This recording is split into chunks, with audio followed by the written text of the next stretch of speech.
mbokki internet wi sport yi nuyu nañ leen dal nag jàmm ci cadre magnifique bi nga xamante nekk nañ ci jamono gi fas yéene leen amal waxtaan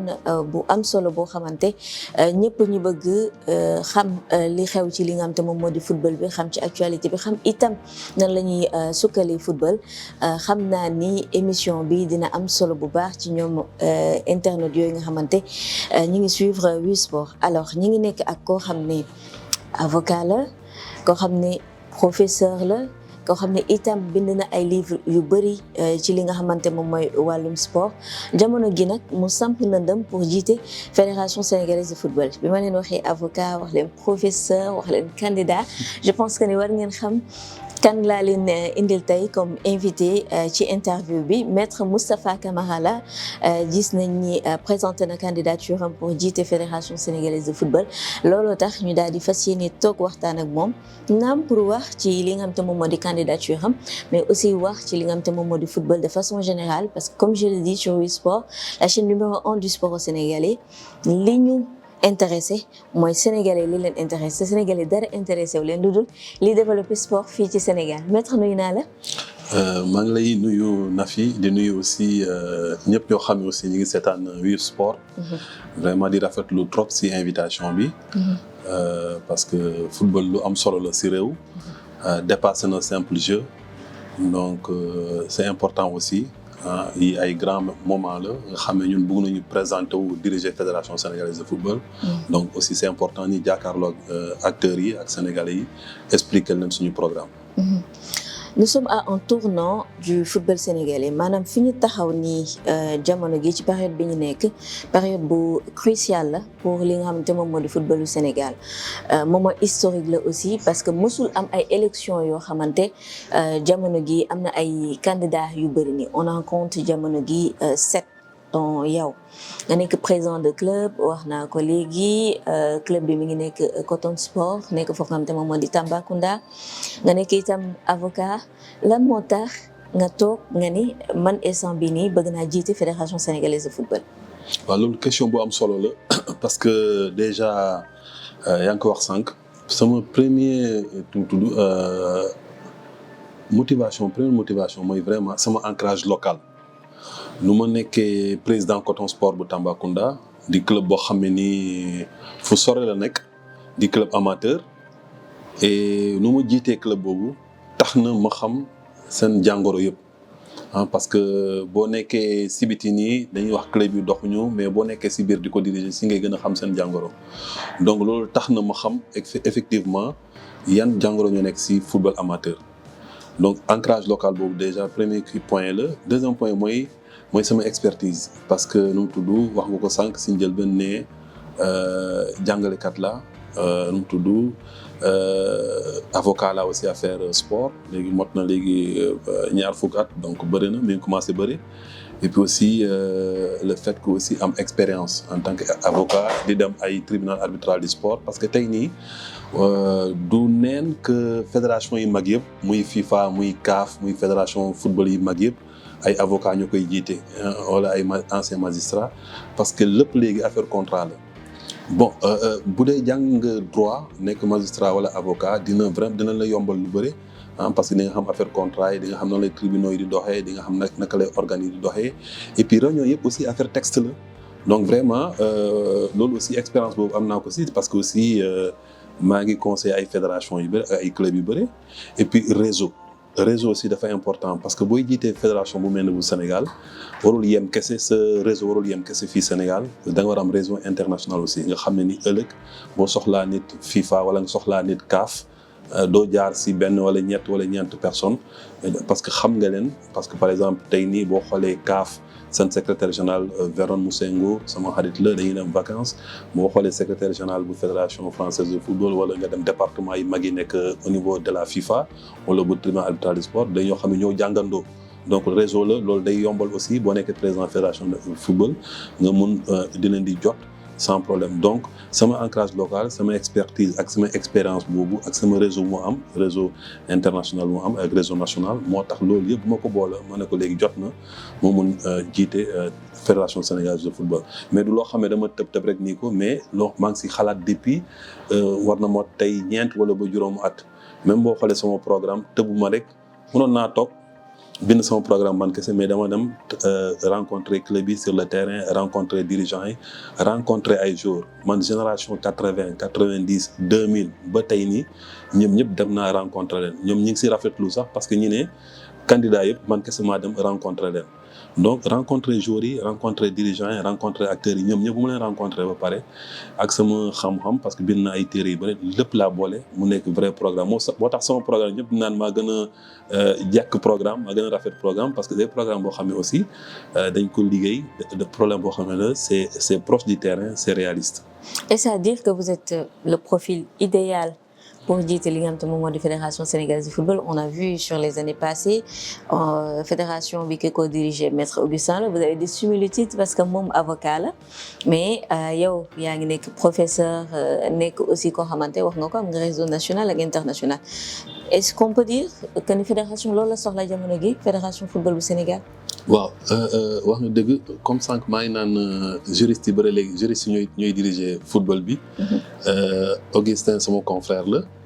C'est vrai que def na liggéey bu rafet am na ay acquis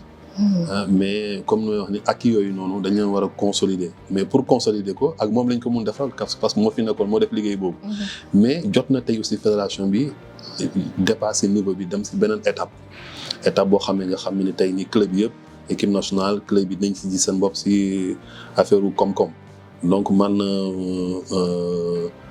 touche boobu laa bëgg a indi. nga xam ne damay consolider ak yi mais ba pare indi xam-xam boo xam ne ak nit yoo xam ne nii nañ créer benn koom-koom nga xam ne nii du ñu dépendre si équipe nationale du dépendre si état bi mais en même temps aussi club yi seen bopp dinañ mun a faj seen soxla bopp fay salaire yi fay seen entraîneurs yi joueurs yi aussi fi nekk seen contrat yi ñu mun leen stabiliser ñu toog fi ñu am championnat bu baax man vraiment côté koom-koom bi laa bëgg a indi comme innovation si suñu fédération bi. nee nañ footballu Sénégal ñaari jàngoro la am ñaari jàngoro yi may xaalis ak taxi. ndax d'accord nga ci loolu. Très bien loolu vraiment analyse bu baax la parce que man maa ngi bind benn téere 2022 maa ngi ko tuddee les réformes du football au Sénégal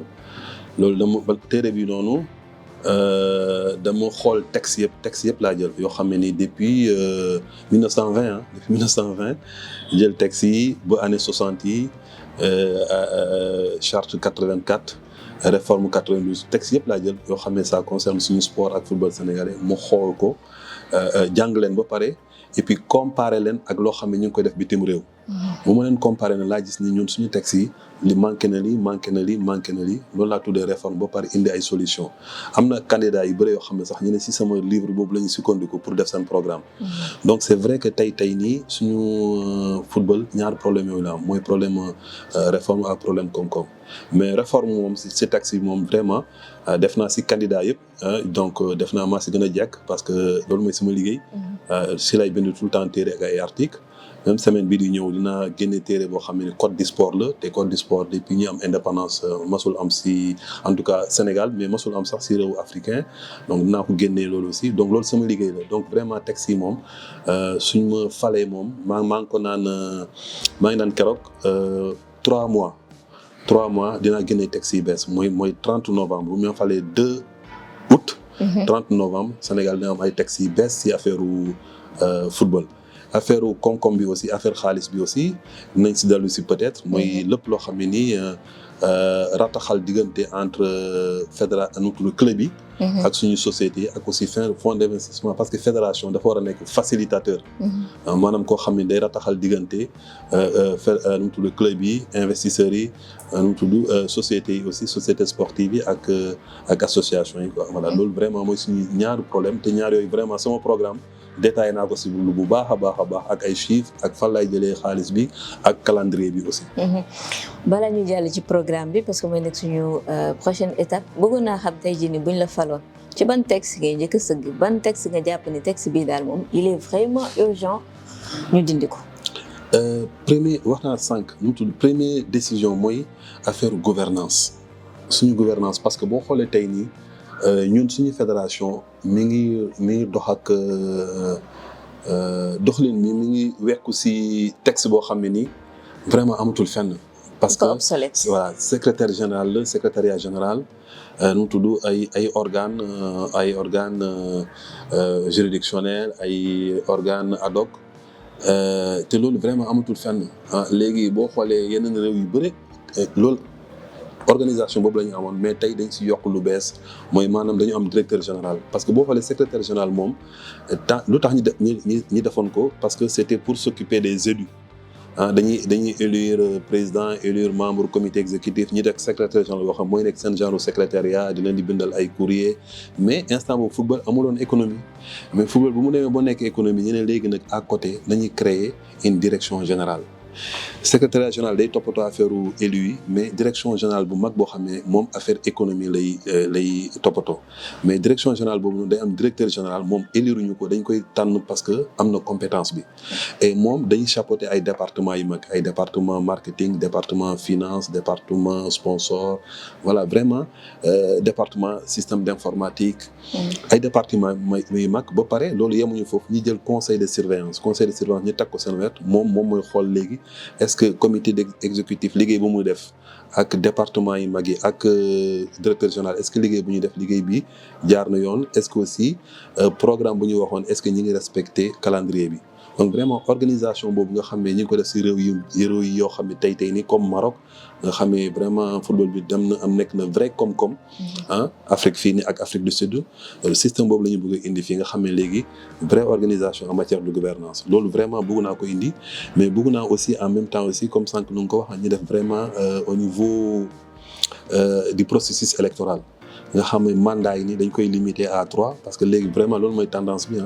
même Niger nga xam ne may seen avocat ak Tchad ñoom ñi ngi changé maa ngi changé seen texte yi yàggul limiter mandat yi à 3 donc fu Niger ak Tchad changé seen limiter seen mandat à 3 Sénégal war nañ vraiment nga xam ne dëkk démocratie la war nañu mën a vraiment limiter aussi suñu mandat à 3 et puis xool aussi nan la ñuy defee parce que tey nii pour nekk candidat dafa yomb vraiment war nañu mën a fexe boo xool aussi def candidature de liste parce que yow boo nee candidat la xëy na yow compétent nga mais ñan ñoo nekk sa ginnaaw ñu candidature de liste bu amee nga xam ne 13 wala 15 personnes la nañ ne fii de Maître Camara moom candidat la mais si ginnaawam ñii la bëgg a diriger fédération xam loolu moo gën a am maana donc vraiment ñi def candidature de liste et puis aussi xool au niveau du comité exécutif président bu ñu ko falee ñi bañ ko imposer ay nit parce que tey boo nekkee président boo xoolee presque à part 5e vice-président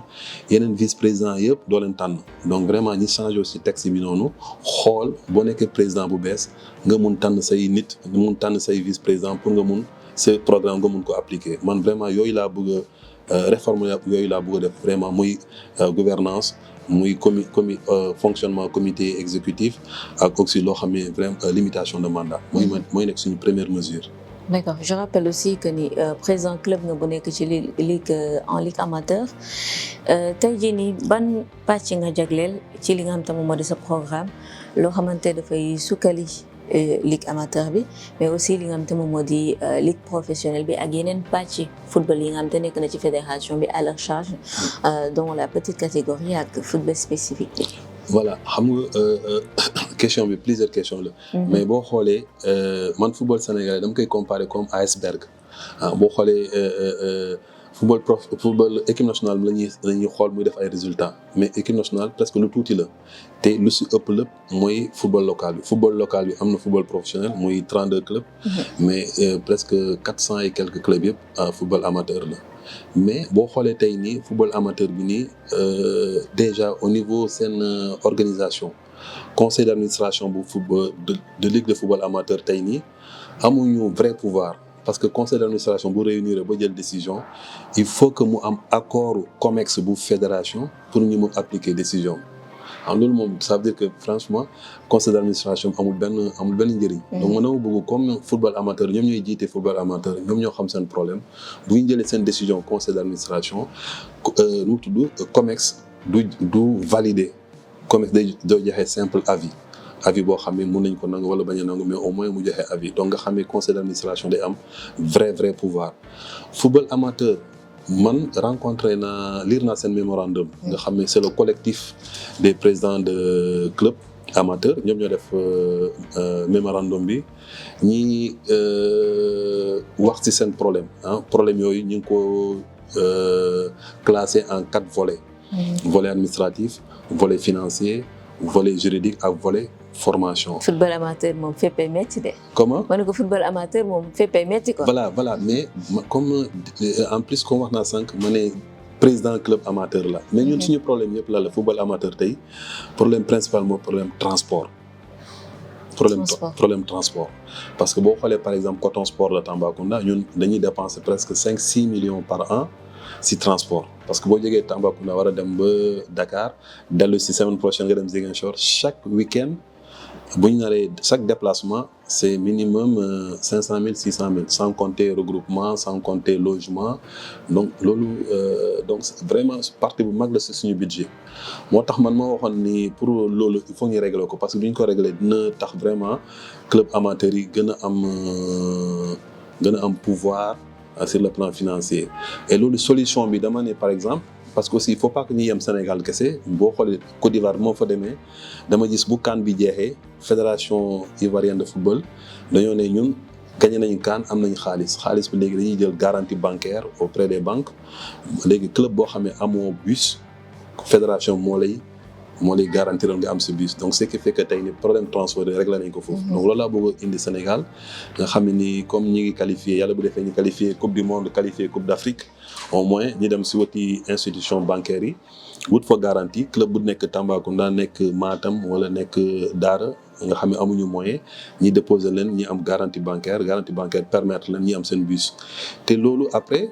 du club bi par exemple club Daara bi moom mooy ñëw di fay chaque mois ou chaque année mais subvention yi nga xam ne tey subvention yi 3,5 millions la subvention dañ koy yokk bu ñu yokkee subvention yi par exemple mun naa wax bu ñu ko yokkee de 3,5 millions à 5 millions donc chaque année dañuy ne banque bi jox nga Daara FC Daara bus léegi au lieu de 5 millions de subvention bu ñu leen di verser chaque année ñun 3,5 millions la leen di verser 1,5 million yi des noonu ñun fédération ñu ñooy rembourser directement banque bi ba prêt bi jeex. loolu def nañ ko dëkk yu bëri donc loolu la ñu bëgg a def fi nga xam ne club yi après seen 5-6 millions ñuy def ci transport dañ koy jant affecté ko ci yeneen dépense. loolu vraiment loolu bëgg naa ko indi ci pour régler définitivement affaire u transport. et puis aussi seetlu naa problème aussi formation au niveau des clubs amateurs. par exemple gis naa entraîneurs yu bëri même par exemple Tambacounda boo xoolee ñaari club yi mag yi nekk national 1 muy Don Bosco ak Coton Sport ak yeneen entraîneur même Sancré maa ngi jot benn entraîneur. bu ma nee man dama bëgg nga inscrire pour licence C parce que licence C mooy tax nga mën a entraîner ba deuxième division mais ñun amuñu loolu suñu entraîneur yëpp tey ñi ngi am licence D. bu mu leen laajee lu tax mënuñu ko ñu ne Dakar dafa sore ba pare formation bi dafa cher. donc du coup suñu entraîneurs yi même niveau la ñuy toog ni licence D te licence D doo mun sax équipe bu ñuy entraîner sax N1 dafa ëpp si ñoom. moo tax moo bëggoon aussi formation bi mu nekk accessible aux formateurs qui sont dans toutes les régions. nga xam ne du yem kese Dakar par exemple benn entraîneur mu ne man maa ngi am licence D en même temps benn entraîneur Thiès mais entraîneur Thiès boobu tey ni am na licence A boobu mi ngi entraîner benn sélection nationale U17 xaw ma U20. mu ne parce que Thiès la dëkk jege na Dakar ba pare am na moyen mais mu ne man su ma nekkoon nu ma nekkee Kédougou moo tax ni mënu ma am diplôme boobu donc ñu bëgg vraiment décentraliser nga xam ne nii dina accessible entraîneurs yi moo tax sama programme sax sama slogan maa ngi ko tuddee football pour tous football boo xam ne du fàtte benn territoire du fàtte benn pratique du fàtte benn genre donc du ñu fàtte aussi benn entraîneur nga nekk Tamba nekk Saraya wala Daara tant que am nga volonté bi am nga niveau bi dinañ jàppale accompagner la nga am sa licence C nga am sa licence B nga am sa licence A. et puis aussi jeunes yi dañuy gis ni jeunes yi bëri mënuñu accéder parce que boo xoolee tey équipe nationale petite catégorie yi ñi bëri. boo la xoolee Dakar wala Thiès la ñu nekk ñaar wala benn ñooy nekk Ziguinchor mais région yu bëri amuñu joueur équipe nationale parce que tout simplement joueurs yi bu ñu nekkee xale si région yooyu du ñu am formation bu baax du ñu am terrain bu baax. même bu dee am nañ terrain aussi du ñu mun comme day tàng trop donc du ñu mun entraîner bëccëg guddi la ñu mun a entraîner te guddi doo am éclairage ñu xool aussi nu ñu leen mun aider sur le plan matériel ñu am seen infrastructure am seen éclairage am aussi ñu mun leen former comme ça région yooyu aussi talent yi fa nekk ñu mun leen révéler ñu mun finalement bu ñu waxee équipe nationale tour bi méngoog dëgg ak national nga xamee ni bu ñu waxee équipe nationale Sénégal da nga si gis même bu dul jour région yëpp mais au moins sur les 14 régions da nga gis 12 jours yoo xam ne jóge nañ si 12 régions yi. donc loolu vraiment mooy sama vision moo ngi ko tuddee vision 2030 nga xam ne ni entraîneurs yi joueurs yi infrastructures yi yëpp pour le football nu mu tudd pour le football amateur. après yaa ngi wax sànq aussi football spécifique ak football féminin man sama programme maa ngi wax programme national des jeunes programme national des jeunes et puis aussi football féminin bi bëgg nañu aussi football féminin bi ñi valoriser ko dimbale leen structurer leen parce que boo xoolee au niveau fédération sax bërul ay jigéen comité exécutif def naa benn moo fa nekk format voilà bu vraiment fexe bu aussi jigéen yi ñi gën a parité bi gën a am au niveau du comité exécutif au niveau des organes et puis au niveau aussi des sélections nationales fexe aussi structurer suñu football féminin et puis aussi profito parce que tey ni tendance yi mooy boo xoolee au niveau de la FIFA mais surtout au niveau de la CAF yàggul il y a 2-3 semaines ñi ngi teg benn programme boo xam ne nii pour dimbale football féminin la ñi def ko comme ça vraiment ñu mun bénéficier ci fonds yooyu pour suñu football féminin mun développer wu.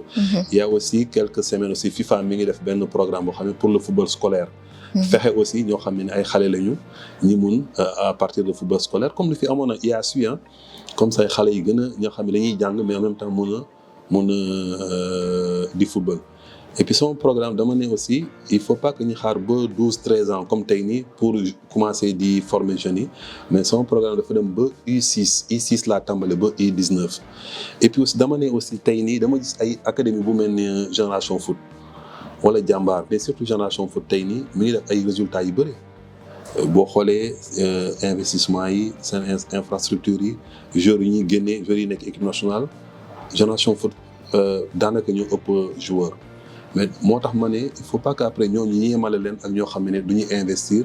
wala lu ñuy investir bëriwul moo tax ma ne sama programme dama teg loo xam ne ni label la tudd mooy label formation label boo xam ne ni genre certification la plus benn académie di investir ci formation plus académie di génne ay joueurs plus académie boobu di fournir joueurs équipe nationale plus académie boobu ñu valoriser ko ba pare aussi jox leen accompagnement boo jox leen ay moyens. voilà loolu vraiment globalement mooy sama philosophie sama vision ci affaire football spécifique football féminin football amateur. bu ma dégloo li nga wax ci sa programme dama seetlu ni ci ay solutions yu bëri yi nga xam te da nga koy proposer da ngay miser sur le temps. par exemple booy wax vision 2030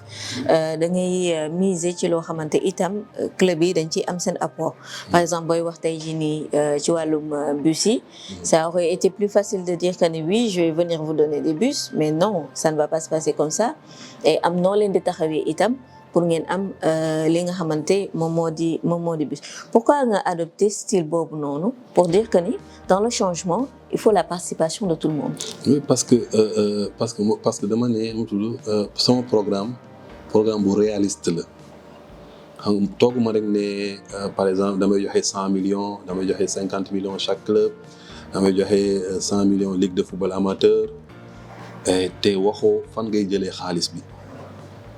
wala mun moo wax si damay joxe 100 millions 50 millions bu dee qualifié nañ bu ñu qualifié wul xam nga doo mun joxe xaalis boobu.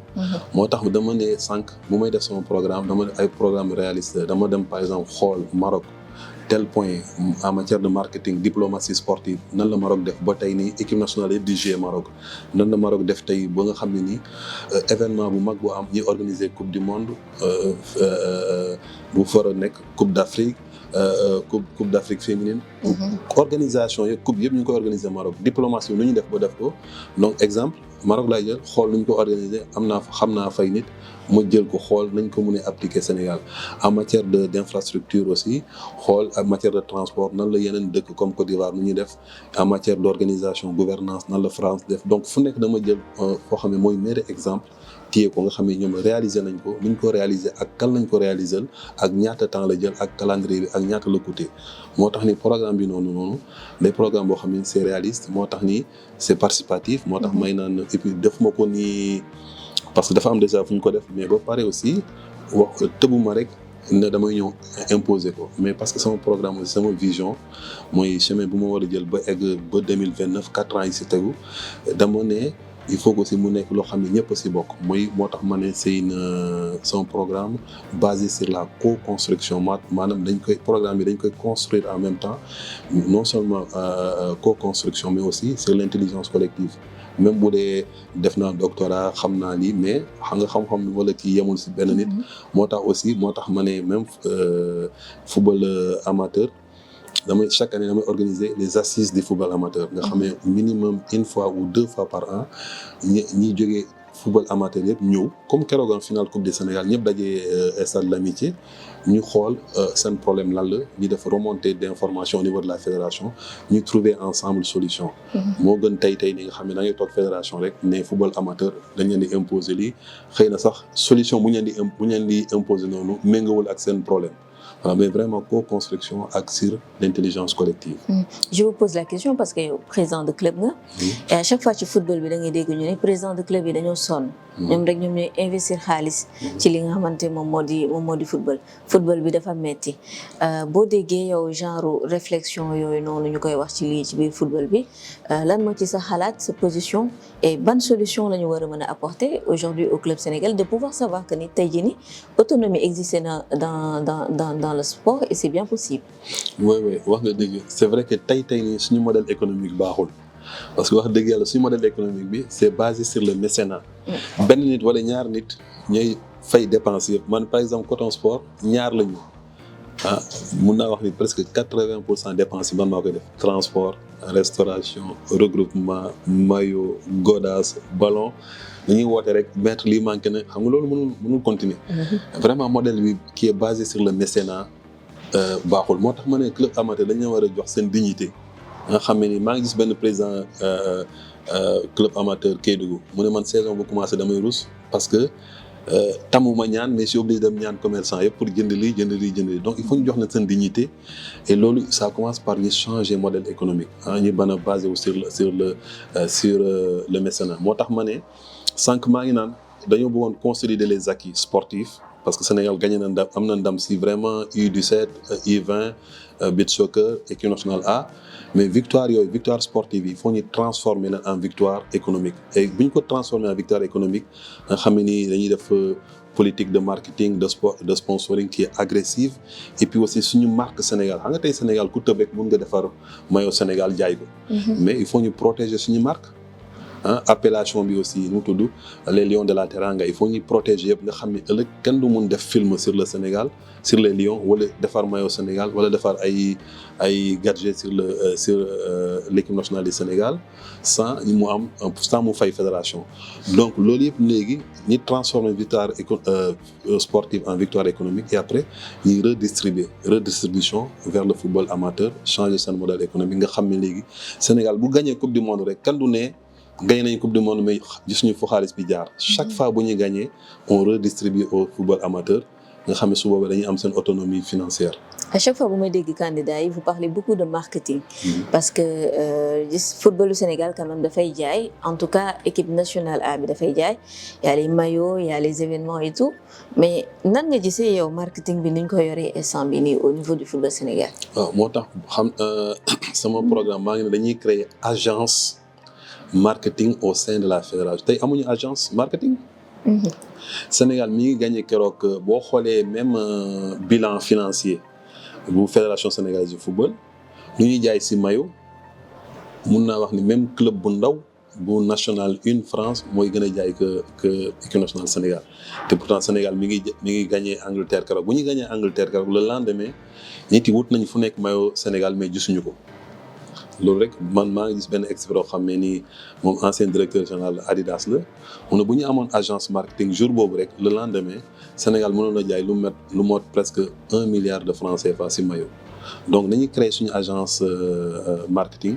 nga xam ne ni moom mooy defar maillot yi mooy jaay maillot yi et puis aussi ñuy xool aussi marché bi bu mu yem kese Sénégal dañu ne non Sénégal nit yi mën nañu jënd maillot 80 € affaire yooyu 50 000 wax nañu dëgg mais mën nañu jaay yenn maillot yoo xam ne Sénégal 20 000 wala 30 000 mais am nañ diaspora bu mag a mag Europe États-Unis ñi fexe aussi am ay Sénégalais aussi xarañ nañ trop si affaire yu jaay affaire yooyu ñi associé ak ñoom fédération bi mun jaay ay maillot États-Unis mun jaay maillot Europe ubbi fa ay boutique ubbi fa ay boutique donc vraiment loolu aussi comme yàgg naa trop à l'étranger donc loolu aussi xalaat naa si ñu def suñuy agence marketing mun gën a valoriser marque Sénégal mun gën a jaay ay maillot Sénégal ak yeneen objets yoo xam ne ni qui sont liés à la marque Sénégal. Et même pour les événements aussi dañuy sentir que ni parfois ça manque de communication match Sénégal mën na am nga toog peut-être ba veille bi wala avant veille bi nga koy doog a yëg wala entraînement yi commencé ñu ci mel ni Wii Sport dem entraînement yi diffuser ko pour nga xam ni match mi ngi ñëw est-ce que tey jii nii tamit il est pas temps parce que quand même am nañ sélection nationale boo xam te ñëpp bëgg jouer ak moom bu ñu defee performance ak Angleterre là le monde veut jouer avec le Sénégal est-ce qu'il n'est pas temps aussi qu'on repense au modèle d'événement yi fédération yi di organiser. voilà moo tax sànq man la mooy suñu gouvernance bi amuñu direction générale ak ay département yi mag. bu mën nañu am département communication ak département des compétitions nga xam ne département des compétitions internationales ñoom dinañ xam calendrier équipe nationale yëpp Sénégal dans 6 mois dans 8 mois dina jouer ak Angleterre dans 8 mois dina jouer ak Congo dans 10 mois dina jouer ak France bu département international bu compétition internationale bu ko xamee wax ko département communication commencé si liggéey France buy jouer 6 mois jaay nañ seen billet yëpp. donc il faut que aussi moo tax ma ne il faut modèle bi ñu changé ko ñu xam ne football tey léegi vrai comme la ñu créer ay départements yi mag a mag nga xam ne secrétaire général ak ñoo xam ne élire nañ leen président yi waa COMEX ñoom duñ si bokk parce que tey boo xoolee waa COMEX ñooy def suñu communication waa COMEX ñooy def marketing waa COMEX ñooy jaay maillot loolu mënul dem. donc il faut vraiment ñu def ay vrai département yoo xam ne ak directeur général nga xam ne ñoom seen liggéey loolu la dañ leen xam ci affaire marketing affaire communication affaire finance voilà ñi leen di contrôler ñu def seen liggéey directeur général chaque nu tudd ñu defal ko calendrier ñu koy auditer di xool ñaat lan la def bu dee performant na mu continuer bu dee performant ñu changer ko indi keneen loolu kese bu ñu defee culture de la performance créer ay grands départements su boobaa équipe nationale luñ si xaar yëpp dinañ ko am si en matière de communication en matière de marketing en matière de finance. Alors maître je ne peux pas être en face de quelqu'un qui est très actif dans le monde des transferts te duma ko laaj ci wàllum transfert fii Sénégal à chaque fois dañuy dégg ñu ne Sénégal mi ngi bàyyi ay talent muy échappé wu di dem dañuy former après duñ ko mën a jariñu par exemple ci suñu sélection nationale yi et tout talent yi exode bi daal bëri na ma bëggoon xam yow lan mooy sa jàngat par rapport au marché des transferts surtout avec les talents sénégalais. voilà loolu question bu am solo la sama programme maa ngi am na benn partie boo xam ne maa ngi ko tuddee statut des acteurs am na d'abord balaa may si jour am na statut des agents sportifs. statut des agents sportifs boo xoolee tey Sénégal amuñu liste agents yi xamuñu kan mooy agent ku nekk s'improvise comme agent moo tax maa ngi naan il faut ñu créer au sein de la fédération benn commission fédérale des agents sportifs. nga xam ne commission mooy def liste agents yi chaque année mu leen di contrôler chaque année mu xam yan contrat la ñu am chaque année mu leen defal ay formation continue parce que mënoo tëb ni rek nga ne agent là te doo def formation. France man maa ngi jàngale école des agents de football depuis 15 ans mais ñun dañuy def formation dañuy former agents yi leen di formation continue chaque année li contrat yi li changement yi la ñoo am li nga war a def ak sa jour li nga war a voilà vraiment def loolu la ñu bëgg a def avec la commission fédérale des agents et puis aussi créer le délégué des agents sportifs koo xam ne parce que tey agent bu am problème ak ce jour wala bëgg a def transfert amoo contact au sein de la fédération donc créer un délégué koo xam ne ni agent yi ñoo koy tànn mooy nekk fédération di régler seen problème entre ñoom ak club yi fii entre ñoom ak joueurs yi ak ñoom ak l'étranger donc créer commission fédérale créer délégué des agents mais aussi jëm agents yi aussi protéger seen mandat parce que da ngay nekk fii nii nekk agent benn jour bu nekk Jàmbaar wala DSC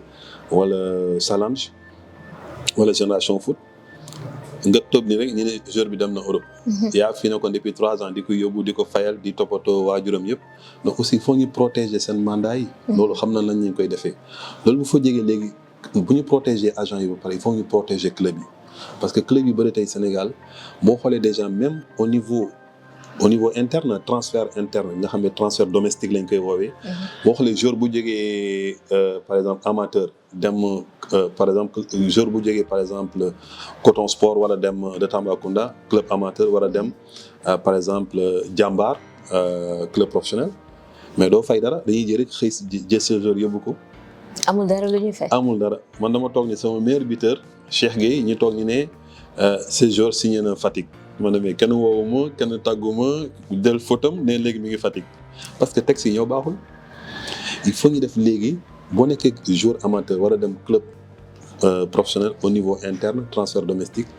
ñi leeral ko. mais da nga war a fay tel montant 700 000 wala 800 000 et puis balaa loolu da nga war a waxtaan ak d'abord am accord club bi balaa muy dem ñi teg ay conditions tu vois et loolu aussi loolu mën nañ ko def parce que ñu ko def dëkk yu bëri et puis loolu foo jege aussi club professionnel sénégalais joueur war fi jógee war a dem Europe aussi ñu xool nan la ñu mën protéger suñu club yi ak suñu club formateur yi fi nekk loolu aussi boo gisee France nii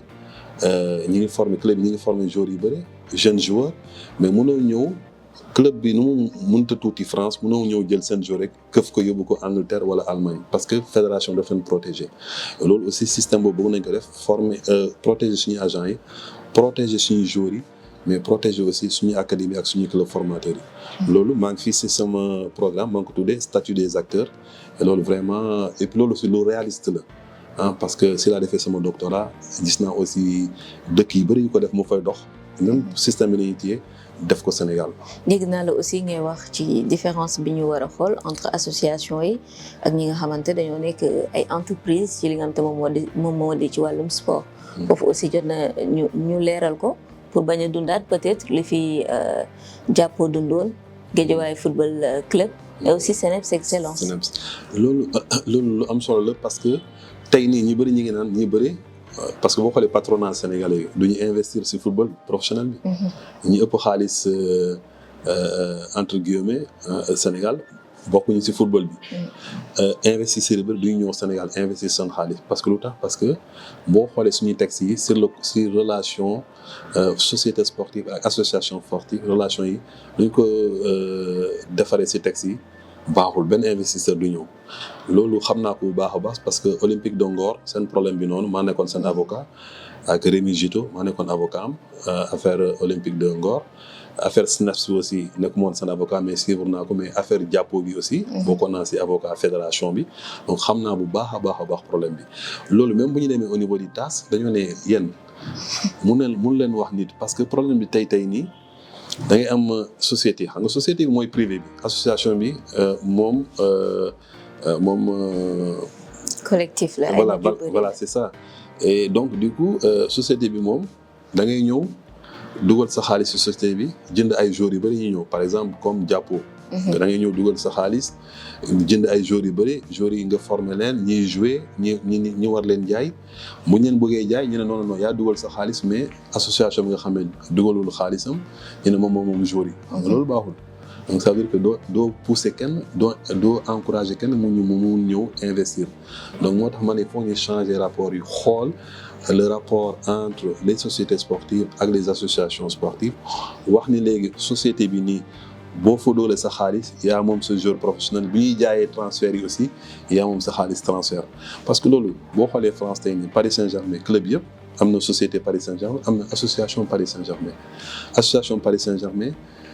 Qatar bi muy ñëw di dugal xaalisam dugal ko si association bi si société Paris Saint-Germain da ko dugal bu ñu ko dugalee si société Paris Saint-Germain ñiy jënd ay Neymar Mbappé yooyu mais transfert xaalis yëpp si société bi lay ñëw mais Sénégal dañuy ne yaa dugal sa xaalis jënd ay Mbappé jënd yëpp mais xaalis bi yëpp léegi si association bi lay dem loolu xam nga kenn du ñëw. bu doon loolu lañ defoon France wala yeneen dëkk benn investisseur du ñëw pour investisseurs yi ñëw il faut mu am sécurité juridique mooy il faut ñu protéger leen. mais xaalis bu ñu investir yëpp si société sportive bi noonu xaalis boobu noonu muy joueur yi muy actif joueur bu ñuy wax actif joueur muy transfert yooyu yëpp. ku ko investir moo ko moom mais mun nañ protéger aussi association parce que association amul xaalis donc France pour protéger la ñu ne yéen dinañ leen jox ay 2-3% si loo xam ne xaalis boo xam ne ni économie boo xam ne mi ngi jur société ba nga koy jur. donc loolu la ñu war a def Sénégal pour nu mu tudd patronat local bi aussi ak investisseurs étrangers yi internationaux yi mun ñëw bokk si suñu football. Maître xam naa ni ki nekk prochain président fédération moom am na liggéey bu rëy parce que tey jii nii Sénégal positionné wu na avec l'équipe nationale A ak star yi nga xamante nekk nañ ci biir équipe nationale bi di jouer partout à travers le monde positionné wu na aussi parce que ñu bëri gëm nañ talent sénégalais bi dañuy ñëw fii di ko jël mais il faudra davantage améliorer le cadre pour ñu mën a protéger li nga xamante moom moo di talent sénégalais bi. Vous êtes actuellement 7 candidats élection yi le 2 août la question que tout le monde se pose mooy est-ce qu'on aura 7 candidats yëpp pour le 2 août jotee parce que gis nañ quand même récemment il y a beaucoup de discussions il y a beaucoup d'invitations il y a beaucoup de déplacements yow de façon générale balaay may jàll ci question boobu noonu nan nga gisee jamono gi élection yi ak coalition yu bëri yi nga xamante am na. non coalition man gisaguma concrètement coalition xam nga man juriste la coalition balaa ma koy gis. ñu ne kii signé nañu benn kayit mais loolu gisaguma ko mais. En revanche gis naa quand même nit yi di waxtaan xam nga aussi. mais maître nag communiqué am na Cheikh Seck signé Elimane Lam signé. waaw mais ñooñu duñu candidat Cheikh Seck xam nga du candidat. waaw mais pour soutenir Ablaye Fall. voilà donc ay soutien la. du ay coalition. mais dama ne candidat yi. gisaguma ay candidats yoo xam ne ñu ne tey nii. signé nañu pour ànd dem ci élection. loolu gisaguma ko mais par contre gis naa ay échanges parce que aussi boo xoolee suñu mbëbët ñun ñëpp mooy développer football sénégalais parce que après 2 août kuñ fa mënta fal munoo wax ni man kese fal nañ ma donc man may diriger donc di ngay dem aussi xool yeneen candidats yi lépp loo xam ne soxla nga ko pour développer football sénégalais. moo tax ni am na ay échanges man sama wàllu bopp gis naa nu mu tudd Ablaye Fall woo na ma. madame waxtaan ak moom. Madi Touré woon na ma dem waxtaan ak moom Senghor woon na ma dem waxtaan ak moom Goloko dem naa waxtaan ak moom Titi Camara moom tam pareil Omar Ndiaye ñoom ñëpp dem naa leen seeti échanger ak ñoom parce que aussi après tout ñun ñëpp développement football Sénégal lañu bëgg mais amul vraiment benn accord entre ñun. voilà après mun ñu toog nii ne ku nekk da ngay beru. doo wax ak kenn di def sa campagne xam loolu aussi loolu du. voilà mais ñi ngi échange entre ñun et je pense que loolu aussi day war a nekk aussi football sénégalais am na démocratie. mais ñu bëri ñoom ci candidat yi bu ñu def campagne dañuy ànd ak seen ki ñu bëgg mu jiite Ligue Pro bi par exemple ki ñu bëgg mu jiite commission féminine par exemple mais yow da nga opté que ni yow kese yow yaay def sa campagne bien sûr ak sa équipe derrière. non mais man damay ànd ak ñu bëri par exemple am na benn meeting yu bëri gars yi invité nañ ma. Madi Touré bu mu ñëwee Tamba di fa def réunion invité na ma jaar na sama kër et tout ça donc c'était normal ñuy échanger bu dee am na aussi beneen occasion boo xam ne ak Ablaye Fall ou ak Senghor donc buñ ma invité naa dem waxtaan ak ñoom. Est-ce que pour les élections par exemple de la Ligue Pro ou bien de la Ligue amateur de la commission féminine am na kenn koo xamante yow moom ngay soutenir. man personnellement man aussi dama am ñu ma àndal ñi ngi xool aussi parce que xam nga candidature ba léegi c'est pas définitive. Ligue Pro am na ay candidats. Ligue amateur am na ay candidats mais dinañ xool ba tey ni amuñu liste définitive bi. muy ne boo gis liste définitive bi yëpp gën ñun ak ñu àndal yëpp nañ toog xool ban profil ak moo gën a jekk vraiment rassurant moo gën a compétent. moom la ñuy yaakaar pour vraiment développer suñu ligue amateur ak suñu ligue professionnelle. su jotee su boobaa nañ tànn suñu benn candidat. mais fu mu toll nii ñu ngi déglu nit yi. di xool aussi seen programme. tey jii nii bu ñu la faloon président fédération. ci candidat yi fi nekk. kan nga bëggoon àndal liggéey ak moom. comme ni ma wax Sénégal ñëpp a ko bokk. xam nga lu ñëpp bokk moom mënoo wax ni et puis sama programme dama ne football pour tous. donc man inclusion. sama programme co-construction la. Intelligence collective la mais aussi co-construction ku bëgg tabax mënoo tabax yow kese da ngay tabax ak ñëpp donc vraiment compétence yëpp Sénégal ñoo te mu amal njëriñ suñu réew suñu développement football nañ ko kii mais du yem sax ci candidat yi am na ñoo xam ne sax am nañu parce que sànq maa ngi naan département yi mag yi noonu du ñoo xam ne dañ leen élire Sénégalais boo xam ne yaa ngi États-Unis wala nekk Europe wala nekk Gabon wala nekk Sénégal fi am compétence ñëpp xam na si benn si communication si kii ni su boobaa nañ def appel d'offre jël la nga ñëw liggéeyal suñu football. Maître Camara ñu ngi lay jaajëfal bu baax ci temps bi nga xam te accordé nañu pour interview ma bàyyi la nga def sa mot de la fin. waaw vraiment maa ngi remercier Wip Sport ak sa équipe bi yëpp. si seen déplacement bi. et aussi ngeen may ma occasion ma mun expliquer aussi parce que ñu bëri dañuy ne kii am na programme kii amul programme mais vraiment pour man occasion bu mag la ma mun jàkkaarloog Sénégalais yëpp expliquer leen sama vision sama slogan football pour tous. et voilà et puis yéen bu ma am si football sénégalais vraiment maa ngi leen si remercier bu baax a baax. et puis vraiment di remercier ñëpp ñoo aussi jël nañ seen temps déglu ma voilà te voilà dinañ jox rendez-vous ñoom ñëpp 2 août pour man vraiment acteurs yi ñoo xam ñoo war a voter. pour man mun nañu profiter nañu si vraiment si occasion bi pour xam lan la yéene pour football sénégalais et comme ça le 2 août incha allah mun gagner am ndam au premier tour. voilà au premier tour bu deuxième tour amee nag. deuxième tour yaakaar moo ko parce que man def naa premier tour may am mais deuxième tour bu amee moom sóoraale wu ma ko mais moom vraiment yaakaar na ak programme boo am ne ak profil bi ak ñoo xam ne vraiment message bi mi ngi commencé jàll bu baax a baax. def naa vraiment bu si yàlla defee jàmm premier tour incha allah nañu am ndam bu mag. incha allah en tout cas boo leen defee premier tour moom da ngeen ñu teel a yeewi ñun. merci beaucoup. mi ngi noonu moo nekkoon sama invité di maître Moustapha Camara nekk candidat au poste de président de la fédération sénégalaise de football ni leen ko waxee woon dans l'émission Wax sa xalaat tout ce qui nous intéresse nous Wii Sport mooy le programme des candidats parce que li intéressé suñu ay internautes mooy kan moo mën a développer li nga xamante moom moo di football bu Sénégal yan idée lay apporter pour développer li nga xamante moom moo di football yan solution itam lay teg ci li nga xamante moom moo di table bi moo tax on fera tous les efforts pour rencontrer tous les candidats et exposer leur programme sur wisport.com ba beneen yoon incha allah.